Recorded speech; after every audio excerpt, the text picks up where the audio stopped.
Hello students, कैसे हैं आप सब। आशा करती हूँ आप अच्छे होंगे और अच्छे से अपनी पढ़ाई कर रहे होंगे। मैं मोनिका रावत आपका स्वागत करती हूँ आईसीटी वर्चुअल क्लासरूम देहरादून में। बच्चों, आज हम क्लास 12th का जो आपका सब्जेक्ट है फिज़िक्स, उसका चैप्टर वेव ऑप्टिक्स को कंटिन्यू करेंगे। तो बच्चों, लास्ट लेक्चर में हमने जो है इसके एक्सरसाइज क्वेश्चन शुरू किए थे। इन क्वेश्चंस को हम आगे कंटिन्यू करेंगे। तो अब हम चलते हैं अपने स्मार्ट बोर्ड की तरफ।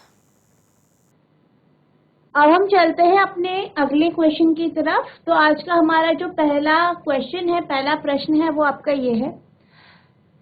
In a Young's double slit experiment, the slits are separated by 0.28 millimeter and the screen is placed 1.4 meter away।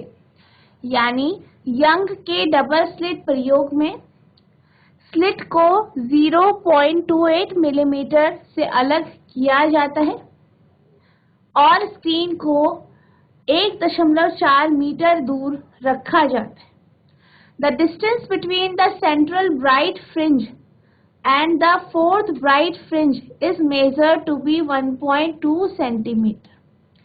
केंद्रीय दीप्त फ्रिंज और चौथी दीप्त फ्रिंज के बीच की दूरी 1.2 सेंटीमीटर मापी जाती है।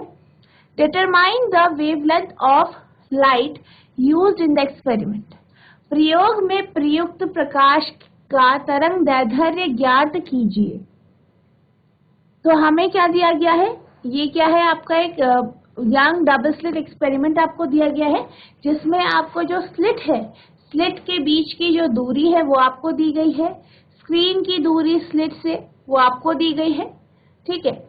और आपको बताया गया है कि जो सेंट्रल ब्राइट फ्रिंज है और फोर्थ ब्राइट फ्रिंज है, उनके बीच की दूरी कितनी है। हमें लाइट का जो वेवलेंथ है इस एक्सपेरिमेंट में वो फाइंड करना है, उससे हमें ज्ञात करना है। तो सबसे पहले जितनी आपको इंफॉर्मेशन दी गई है उन्हें हम नोट डाउन कर लेते हैं। तो सबसे पहले आपको दिया गया है कि जो स्लिट के बीच की जो दूरी है वो आपको दी गई है, जिसे हम स्मॉल डी से रिप्रेजेंट करते हैं, और ये आपका बराबर है 0.28 मिलीमीटर, या हम कह सकते हैं 0.28 इंटू 10⁻³ मीटर। इसी तरीके से आपको कैपिटल डी की वैल्यू दी गई है, यानी स्क्रीन का डिस्टेंस स्लिट से कितना दिया गया है, 1.4 मीटर दिया गया। और आपको जो है फ्रिंज के बीच की दूरी दी गई है, सेंट्रल ब्राइट फ्रिंज और फोर्थ ब्राइट फ्रिंज के बीच की दूरी 1.2 सेंटीमीटर दी गई है, यानी 1.2 इंटू 10⁻² मीटर आपको दी गई है। अगर हम n की बात करें, n क्योंकि सेंट्रल ब्राइट फ्रिंज और आपको फोर्थ ब्राइट फ्रिंज की दूरी दी गई है, तो n की जो वैल्यू है वो 4 है। हमें क्या निकालना है, लैम्डा की वैल्यू निकालनी। अब क्योंकि ये आपको ब्राइट फ्रिंज दिया गया है कि जो फ्रिंजेस हैं वो ब्राइट है, यानी कंस्ट्रक्टिव इंटरफेरेंस हो रहा है। क्या हो रहा है, कंस्ट्रक्टिव इंटरफेरेंस हो रहा है, यानी ये जो केस है वो कंस्ट्रक्टिव इंटरफेरेंस के लिए है। तो फॉर कंस्ट्रक्टिव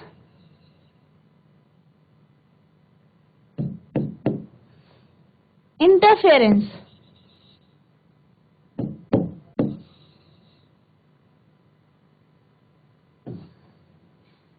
x बराबर आपका n lambda D by small D. x की वैल्यू हमें दी गई है, कितनी है आपकी, 1.2 इंटू 10⁻²।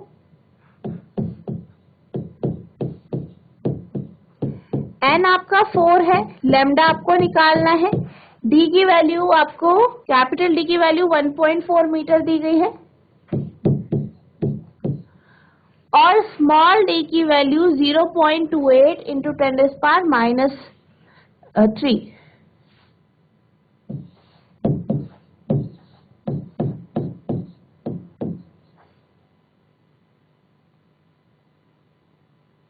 अब इसमें हमें लैम्डा की वैल्यू निकालनी है, तो लैम्डा आपका हो जाएगा बराबर 1.2 into 10⁻² into 0.28 into 10⁻³ upon 4 into 1.4।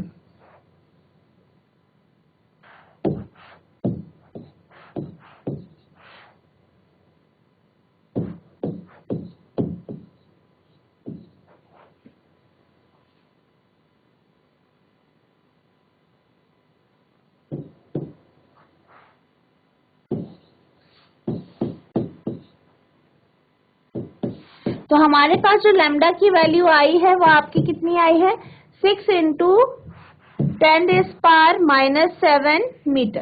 तो ये हमारी लैम्डा की वैल्यू आ गई है, यानी वेवलेंथ की जो वैल्यू है वो आपकी कुछ इस तरीके से आ गई है। तो आप इसे नोट डाउन करेंगे। तो आई होप आपको ये क्वेश्चन समझ में आ गया है। अब हम चलते हैं अपने नेक्स्ट क्वेश्चन की तरफ। तो हमारा जो अगला प्रश्न है, अगला क्वेश्चन है, वो आपको कुछ इस तरीके से दिया गया है। In Young's double slit experiment using monochromatic light of wavelength, the intensity of light at a point on the screen where path difference is lambda is k unit।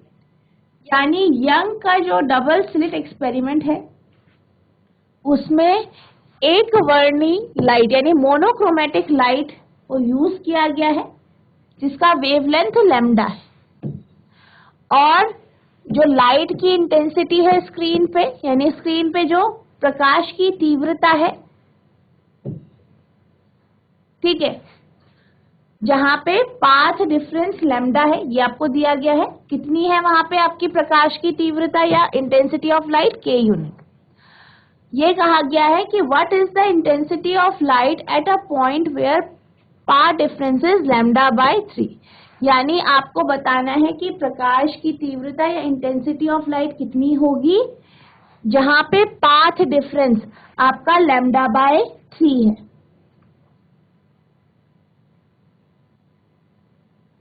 ये आपको दिया गया है। हम अगर इंटेंसिटी की बात करें, यंग्स डबल स्लिट एक्सपेरिमेंट है, तो दोनों स्लिट से आपकी इंटेंसिटी आएगी, तीव्रता आएगी लाइट की। तो हम उसे L1 और L2 ले लेते हैं, सॉरी I1 और I2 ले लेते हैं। क्योंकि ये मोनोक्रोमेटिक है तो इसको हम बराबर I के ले सकते हैं।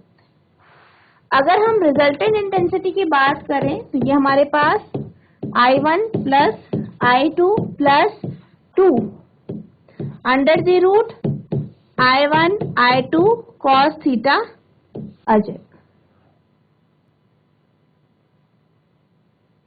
अब आपका जो पाथ डिफरेंस है वो लैम्डा है, और फेज डिफरेंस जो है इस केस में क्योंकि दिया नहीं गया है तो 0 डिग्री है।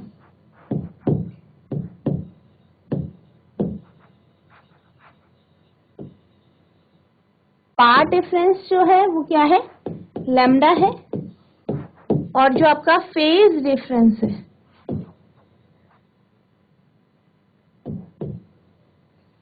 वो हम फाई मान लेते हैं 0 डिग्री। तो इन वैल्यूज को अगर हम रखें तो हमारे पास हो जाएगा IR बराबर I प्लस I, क्योंकि हमने I1 I2 को I के बराबर माना है। 2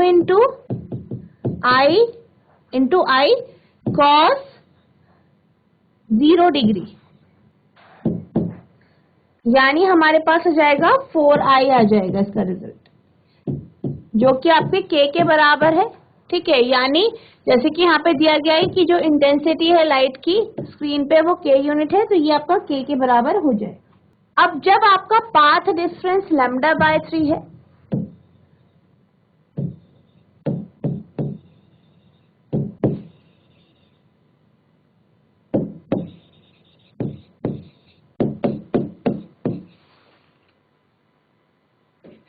तो आपका जो फाई की वैल्यू है वो आपकी 2π/3 हो जाएगी,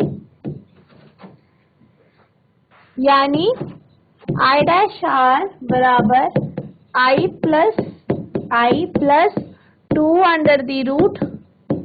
I into I cos 2 pi by 3. I dash r बराबर 2i plus 2i cos 2 pi by 3 आपका होता है -1/2. तो हमारे पास हो जाएगा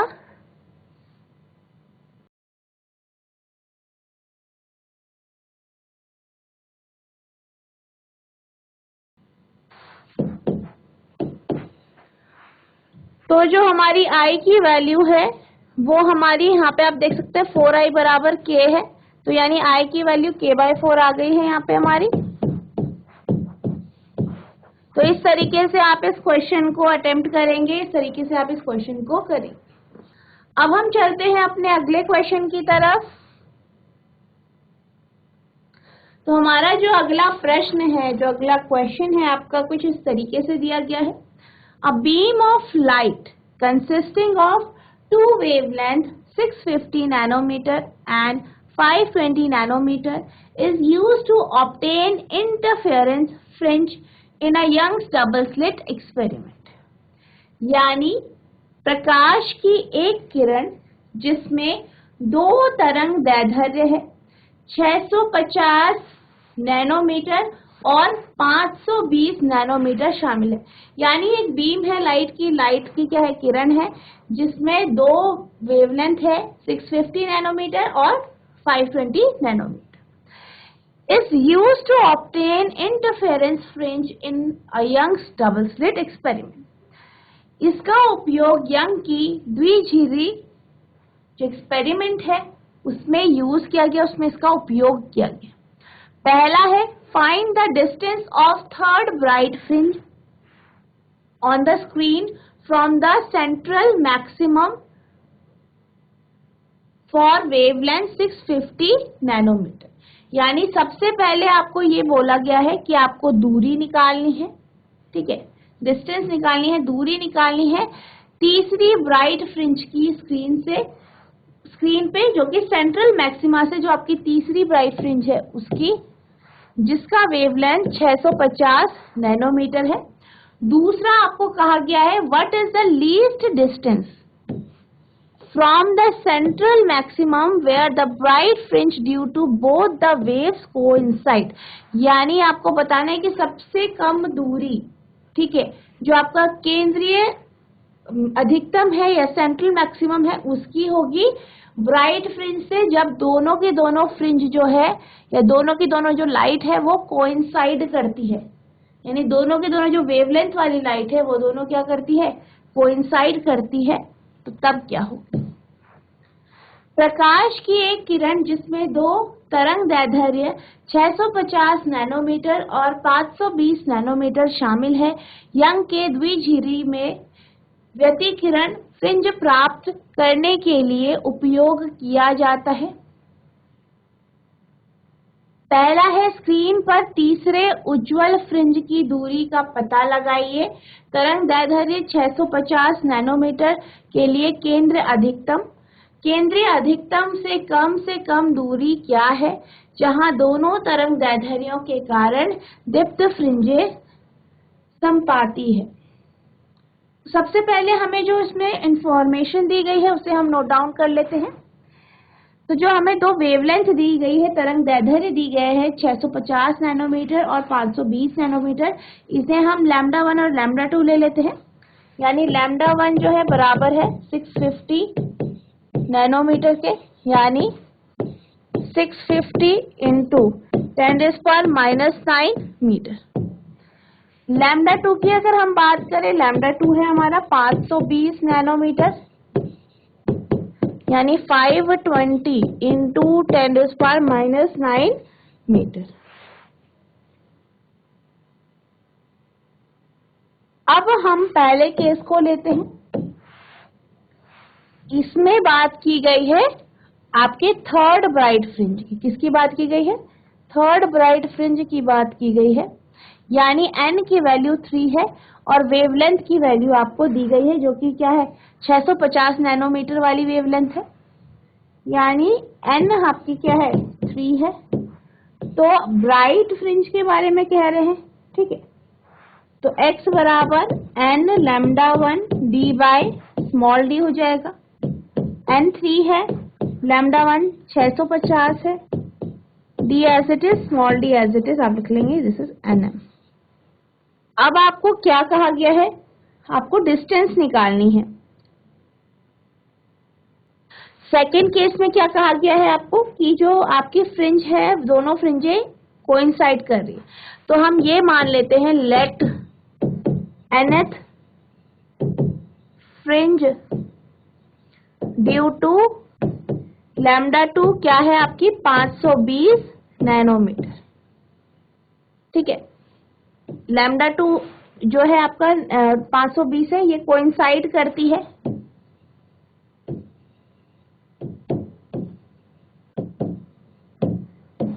n-1 ब्राइट फ्रिंज से।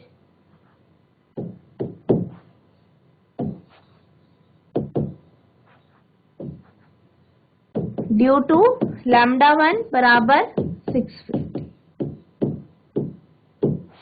तो इसका मतलब ये होगा जब ये दोनों फ्रिंज कोइंसाइड कर रही हैं, यानी n लैम्डा 2 बराबर n-1 लैम्डा 1 हो जाएगा।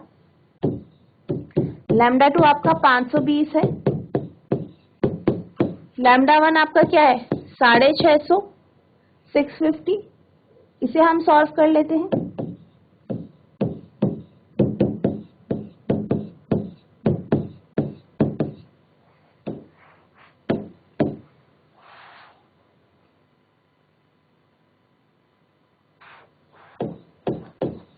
फोर एन बराबर 5n माइनस 5। n की वैल्यू जो आई है वो हमारी 5 आ गई है।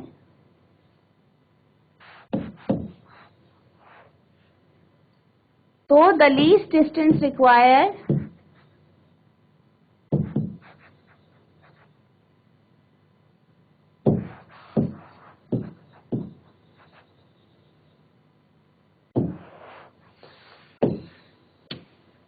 x बराबर n lambda 2 d by small d, यानी 5, n की वैल्यू 5 है, n2 की वैल्यू आपकी 520 है, d अपॉन d यानी 2600 d अपॉन d नैनोमीटर।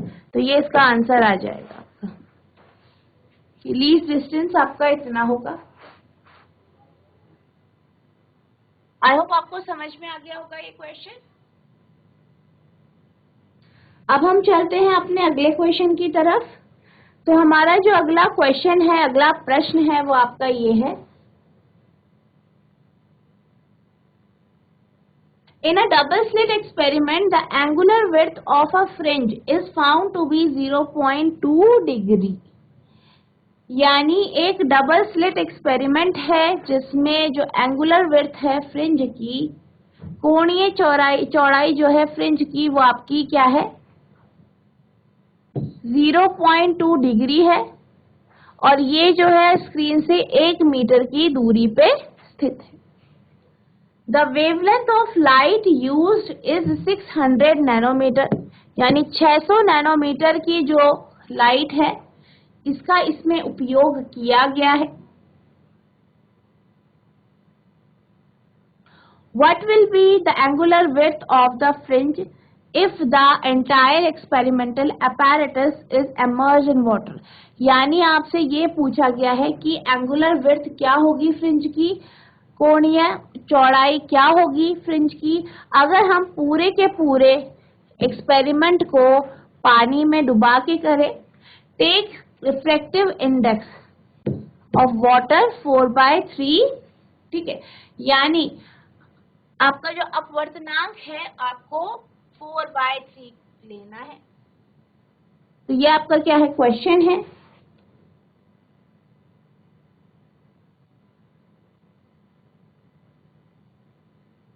अब हम इसमें जो इंफॉर्मेशन दी गई है उसे नोट डाउन कर देते हैं।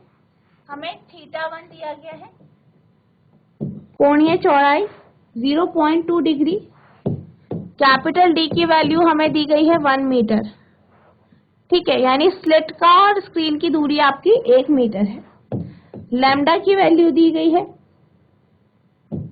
600 नैनोमीटर और म्यू आपको दिया गया है 4/3। आपको θ2 निकालना है, यानी जब आप पानी में इस अपैरेटस को डुबा देते हैं तो क्या होगा ये आपको बताना है।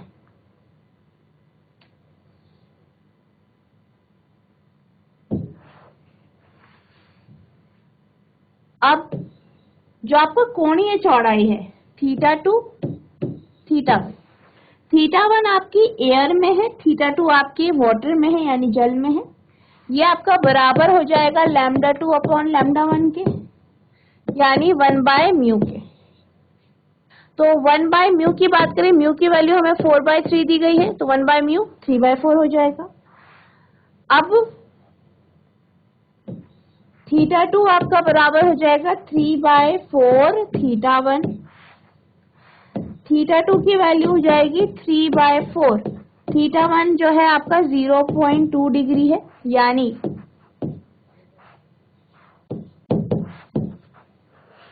θ2 की वैल्यू आ जाएगी हमारी 0.15 डिग्री। यानी ये जो है कोणीय चौड़ाई है जब हम एक्सपेरिमेंट को पानी के अंदर परफॉर्म करते हैं या पानी के अंदर आप डुबा देते हैं।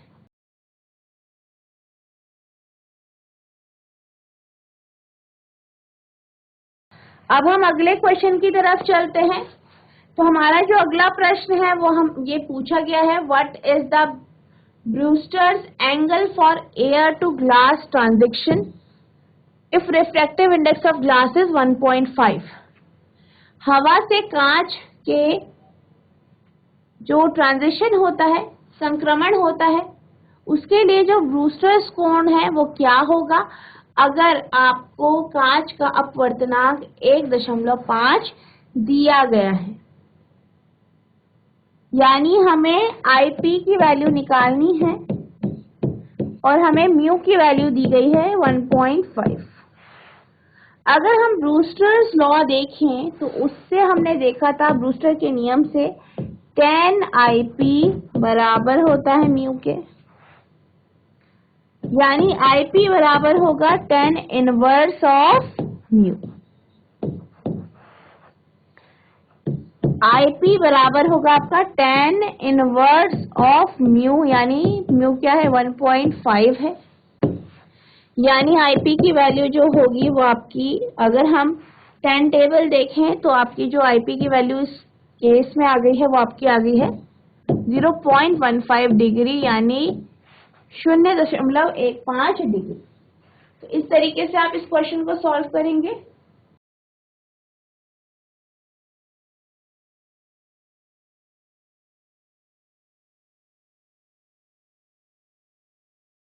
अब आपका अगला जो क्वेश्चन है वो आपका ये है, light of wavelength 5000 angstrom falls on a plane reflecting surface.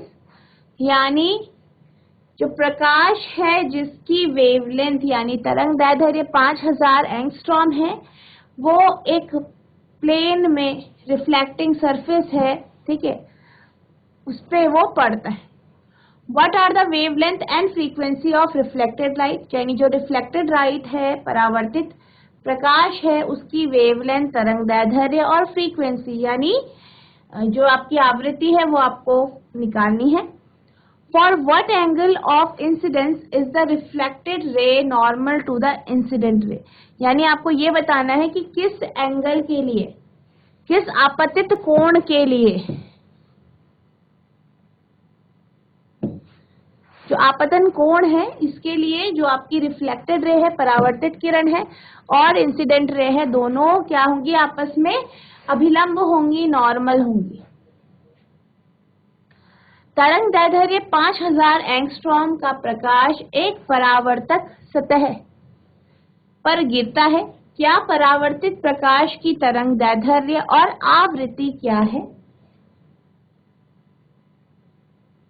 किस लिए आपतन कोण परावर्तित कोण आपतित कोण के अभिलंब होता है, यह आपसे पूछा गया है। सबसे पहले हमें जो इंफॉर्मेशन दी गई है उसे हम नोट डाउन कर लेंगे। हमें लैम्डा की वैल्यू दी गई है 5000 एंगस्ट्रॉम। तो जैसे कि जब रिफ्लेक्शन होता है लाइट का, परावर्तन होता है, तो जो वेवलेंथ होती है लाइट की, रिफ्लेक्टेड लाइट की, वो वही होती है जो इंसिडेंट लाइट की होती है। यानी जो आपतित किरण होती है और जो परावर्तित किरण होती है, दोनों की जो वेवलेंथ होती है, तरंगदैर्ध्य होता है, वो सेम होता है।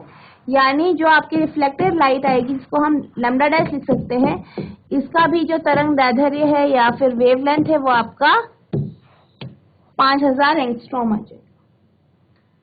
अब हम ये जानते हैं कि न्यू बराबर c बाय लैम्डा होता है। c की वैल्यू 3 इंटू 10⁸ है। लैम्डा आपका 5000 एंगस्ट्रॉम है।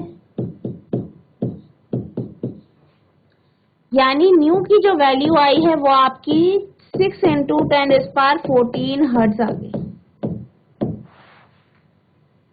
अब यहाँ पे आपसे पूछा गया है कि किस एंगल पे आपकी जो ये लाइट है इसे इंसिडेंट किया जाएगा जब रिफ्लेक्टेड रे और जो आपका इंसिडेंट रे है, यानी आपतित किरण और परावर्तित किरण दोनों आपस में 90 डिग्री का एंगल बनाएंगे। ठीक है, यानी ये बोला गया है कि एंगल आई और एंगल आर है वो 90 डिग्री होना चाहिए। अब जब लॉ ऑफ रिफ्लेक्शन के अकॉर्डिंग एंगल आर आपका एंगल आई के बराबर होता है, यानी अगर हम दोनों को एंगल आई ले लें, ये आपका बराबर हो जाएगा 90 डिग्री के। यानी कि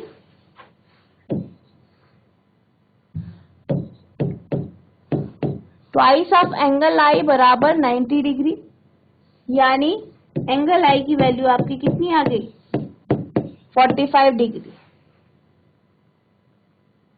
यानी 45 डिग्री पे जब हम लाइट को इंसिडेंट करेंगे, ठीक है, प्रकाश को आपतित करेंगे, तब जाके जो आपकी रिफ्लेक्टेड रे और इंसिडेंट रे है दोनों अब आपस में क्या हो जाएगी?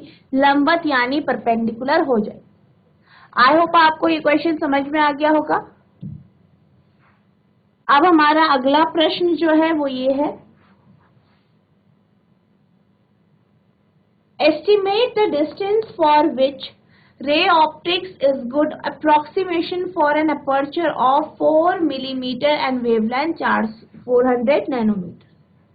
यानी आपको डिस्टेंस, दूरी निकालनी है जिसके लिए जो आपकी लाइट है उसका जो अपर्चर है 4 मिलीमीटर होगा और वेवलेंथ 400 नैनोमीटर होगी। उस दूरी का अनुमान लगाइए जिसके लिए किरण प्रकाशिकी अच्छा सन्निकटन है 4 मिलीमीटर के अपर्चर और तरंगदैर्ध्य 400 नैनोमीटर के लिए। तो हमें जो जो इसमें दिया गया है हम लिख लेते हैं। सबसे पहले हमें दिया गया है अपर्चर, तो जिसे हम ए से लिखेंगे, ए से डिनोट करेंगे, जो कि आपका 4 मिलीमीटर है, यानी 4 इंटू 10⁻³ मीटर।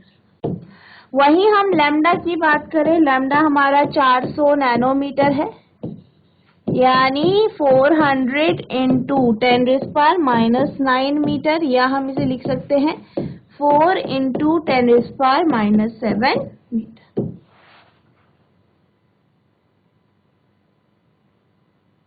अगर हम फ्रेस्नल डिस्टेंस की बात करें, यानी ZF जो होता है आपका फ्रेस्नल डिस्टेंस, ये बराबर होता है a स्क्वायर यानी अपर्चर का स्क्वायर अपॉन लैम्डा यानी वेवलेंथ। अपर्चर का स्क्वायर है आपका 4 इंटू 10⁻³ का होल स्क्वायर अपॉन लैम्डा की वैल्यू है 4 इंटू 10⁻⁻। अब हम इसे सॉल्व करेंगे।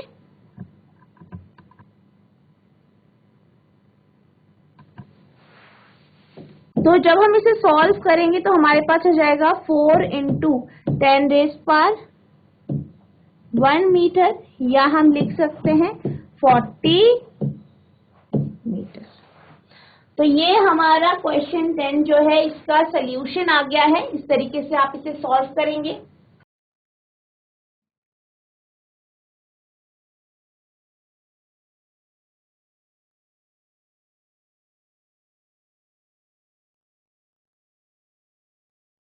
आई होप आपने ये क्वेश्चन नोट डाउन कर लिया है। अब हम चलते हैं अपने अगले प्रश्न की तरफ। तो हमारा जो अगला प्रश्न है वो आपका ये है, the 6563 एंगस्ट्रॉम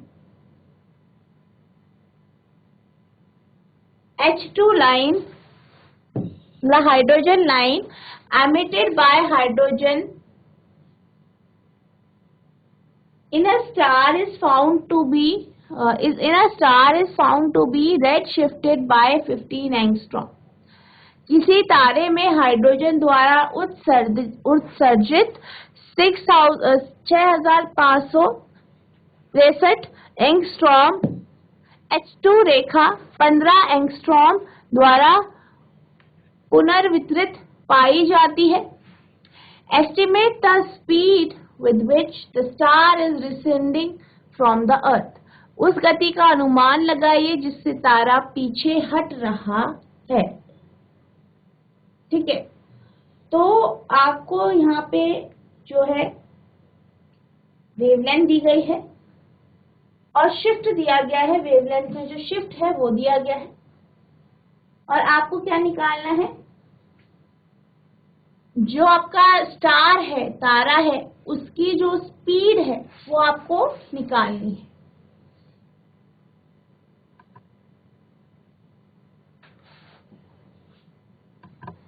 तो सबसे पहले जो इंफॉर्मेशन आपको इस क्वेश्चन में दी गई है उसे हम नोट डाउन कर लेंगे।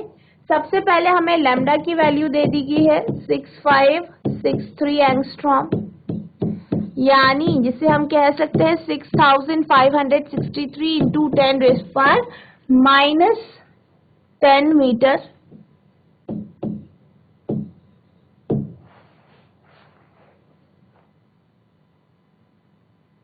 नेक्स्ट आपको डेल्टा लैम्डा दिया गया है, शिफ्ट दिया गया है प्लस 15 एंगस्ट्रॉम, यानी 15 इंटू 10⁻⁻7 मीटर। देन आपको C की वैल्यू दी गई है 3 इंटू 10⁸ मीटर पर सेकेंड। अब जो है क्या हो रहा है, स्टार क्या हो रहा है, उसमें शिफ्ट आ रहा है। उसकी जो पोजीशन है वो क्या कर रहा है, अपनी पोजीशन को चेंज कर रहा है, उस पर गति आ रही है। तो जो आपका वेवलेंथ है उसमें भी शिफ्ट आ रहा है, जो कि आपका डेल्टा लैम्डा है, जो कि बराबर है -v लैम्डा बाय c के। या हम इसको लिख सकते हैं v बराबर -c delta lambda upon lambda,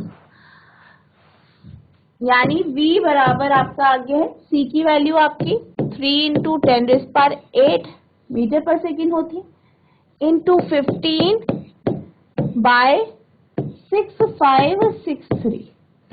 अब आप जानते हैं हमने ये एंगस्ट्रॉम को मीटर में चेंज किया, ये कैंसिल हो जाएगा आपका। जब हम इसे सॉल्व करेंगे तो हमारे पास -6.86 इंटू 10⁵ मीटर पर सेकेंड आ, यानी जो आपकी वेलोसिटी आई है,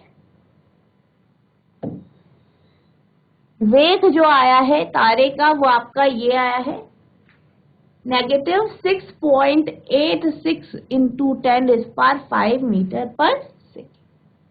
आई होप आपको ये क्वेश्चन समझ में आ गया होगा। आप इसे नोट डाउन करेंगे।